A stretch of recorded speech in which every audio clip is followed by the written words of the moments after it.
Gentlemen, we can rebuild him. We have the technology.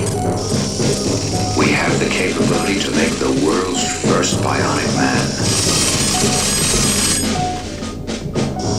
Steve Austin will be that man. The $6 Million Man is a show that will make you realize that TV was light years ahead in fantasy tech. And when you watch these 20 behind-the-scenes secrets of the show, you'll realize just why it became one of the greatest shows of the 20th century. Make sure you stick around to the end for the grand bonus secret we have for you. Cyborg. Of course, it comes as no surprise that the $6 Million Man is the earliest take on a cybernetic organism, or cyborg for short. But do you know that the movie and the character himself are based off the book Cyborg, written by Martin Caidin? The book, which talks about Air Force Colonel Steve Austin, who barely survives a crash and has several parts replaced with devices giving him superhuman strength. Caidin's book would be adapted into what we know as the $6 Million Man today. While there are some differences between the novel and the TV show, the movie stays true to the source material. Differences. Although Caidin's book was adapted to a screenplay and made into the $6 Million Man, there are some key differences between the book and the movie that change the narrative. For example, in the book we can see that Steve Austin is an Air Force pilot at the rank of colonel, while in the movie he's depicted as a NASA pilot. Many such adjustments were made while adapting the book to the movie to appeal to a wider audience. Steve's position as a NASA pilot made him more relatable to a crowd in a time when America had just succeeded in the space race, and it made him more heroic towards the audiences that they marketed the show towards. Richard Irving. Maybe the reason that the show became as famous as it did was because the first made-for-TV movie installment of this franchise was directed by Richard Irving, the same person who directed Prescription, Murder, the hit film that went on to spawn the world-famous detective series Columbo. Just like the $6 Million Man, Columbo was also set in Los Angeles and featured the mild-mannered Lieutenant Columbo, who would go out and solve murder mysteries. Irving's vision for the movie made the audiences want more of the $6 Million Man. It seems like Irving had a golden touch because anything he worked on ended up becoming successful. The OSI, Steve Austin, the $6 Million Man, is a product of the United States government and is made to report to the head of the Office of Scientific Intelligence, Oscar Goldman, who was played by Richard Anderson. But initially, the pilot episode didn't have the OSI, but rather the OSO, the Office of Strategic Operations, headed by Oliver Spencer, who was played by the actor Darren McGavin. Richard Anderson ended up becoming the surly head of operations that everyone came to like and ended up becoming a series regular. Variations of the OSI. Speaking about the OSI, it went through many variations and iterations before the production settled on OSI.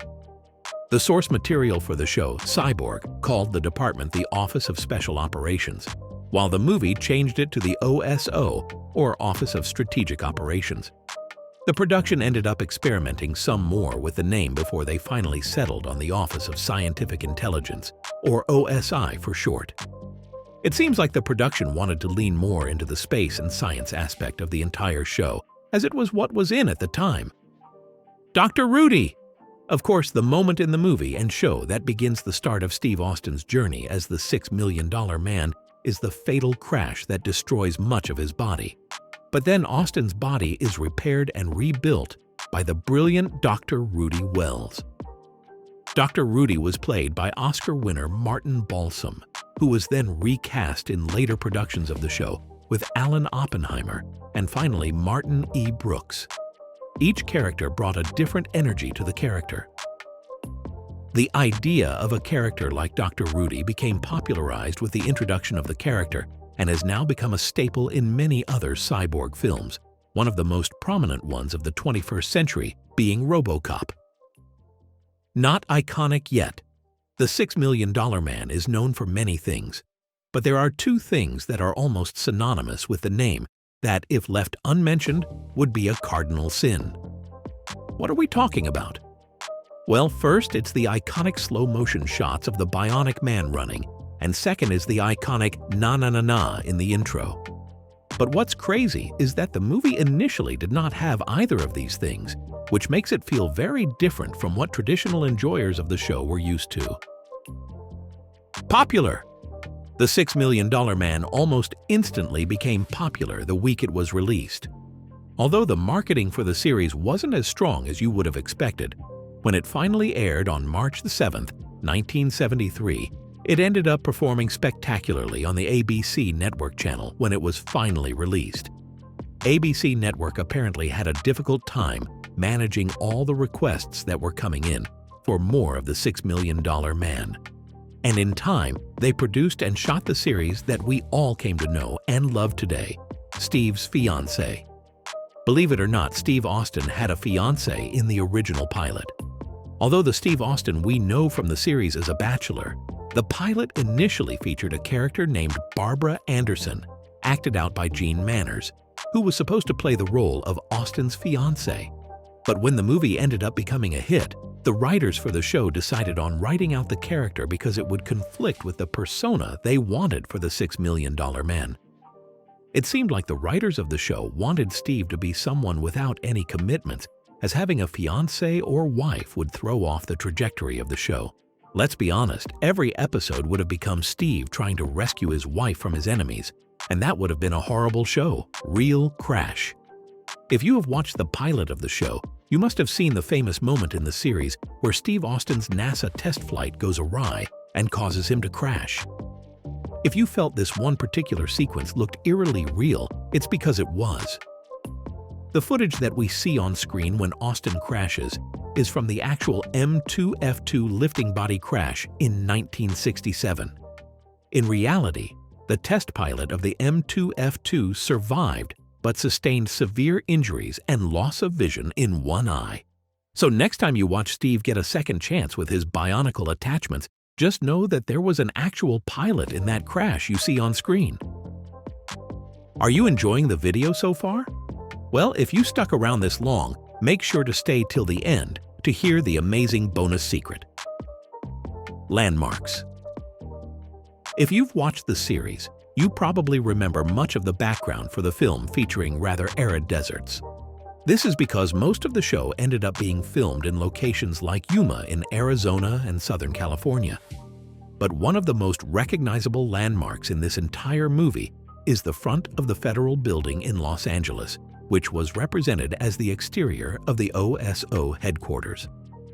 Fun fact, the federal building in Los Angeles was bombed by a domestic terror group called Weather Underground just 2 years prior to the pilot, and the explosion claimed the life of one person. Planning ahead? Although many aspects and features of the movie, like Austin's fiancé, had to be written out for the sake of continuity or character development, many features of the movie ended up being used in the series as well.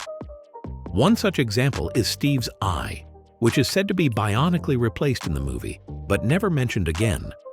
Although we don't see him use any vision-based powers in the film, he does portray these powers later on in the series. Goes to show that they planned well ahead for the character. The moon and the desert. The pilot for the $6 Million Man was released initially on the ABC network as one singular full-length movie, which gave the origin story and the initial struggles that the $6 Million Man faces as he adapts to his new body. But the pilot movie ended up being split later on into 2 parts titled The Moon and the Desert. This allowed viewers who were introduced to the show later on to catch up to speed and also allowed the network to replay Austin's origin story to those who missed it. If you're wondering why the episode was named The Moon and the Desert, it's because the moon represents Steve's designation as a NASA pilot and the desert being the place where he crashes. Sequels. Although the $6 Million Man ended up getting several spin-offs and sequels, the pilot movie remains as the only work adapted from the source material. Martin Caidin had originally written 4 stories in the Cyborg series, featuring Steve Austin and his adventures, but only the first one, his origin story, ended up getting adapted into a screenplay and later on, a movie. The other 3, Operation Nuke, High Crystal, and Cyborg 4, never ended up getting the adaptations their predecessor got. We can only imagine what we lost out on, more serious. If you are someone who watched the pilot after watching the series, you may have noticed the stark contrast between the rather bright, lighthearted, and more family-themed series and the darker, more serious pilot movies. This is because before the series came to fruition, the writers for the pilot envisioned a more serious take on the character and wanted to write something that stood apart from all the color and camp that was rampant at the time. But when the show finally got popular, the people wanted more camp and color, and the studio caved in. Colossus. The $6 Million Man actually contains brief footage hidden within its action sequences from another beloved series featuring a robot. Just before we see Steve get his bionic attachments on his body, we see the computers turning on and coming to life. In reality, this scene where the computers turn on is actually stock footage that was shot for the show Colossus: The Forbin Project, 1970. Although it seems a little lazy to throw in stock footage, this is a practice that is pretty commonplace within the movie industry. Calculations. If you are someone who was born in the early 2000s or even the 90s, you might be wondering what's so great about $6 million when there are people who have literal billions in wealth. Well, you have to understand, back in 1973, $6 million was a lot of money.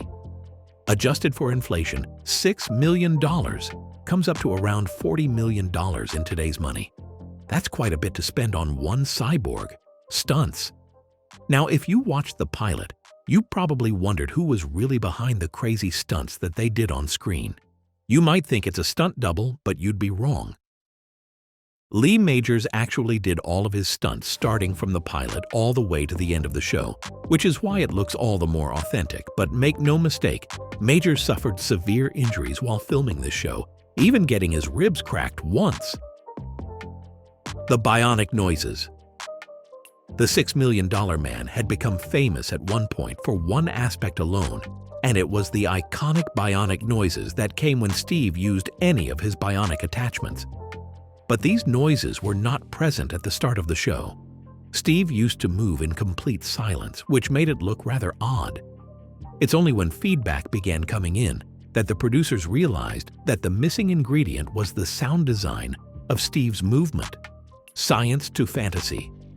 The writers for the show initially wanted to write a show about a man with enhanced abilities who was far from superhuman. They wanted a show that was grounded in plausible science and action, but soon realized that the audiences wanted crazy feats of strength and bravado, which is why Steve goes from being a slightly stronger person to flipping cars and ripping bars in half. Bonus fact: Monty Markham. When we think about the $6 Million Man, the face of Lee Majors always pops into our head, and now we can't imagine anyone else playing this iconic role but him. But before Lee Majors was cast for the role, there was another frontrunner. Martin Caidin wanted Monty Markham to play the role of Steve Austin, as he was a fan of the actor's work and believed he was best suited for the role. Although Markham ended up getting passed over, he appeared as a rival to the $6 Million Man, as a character named the $7 Million Man. If you like this video, we think you will enjoy this one. Make sure to subscribe and hit that notification bell as well.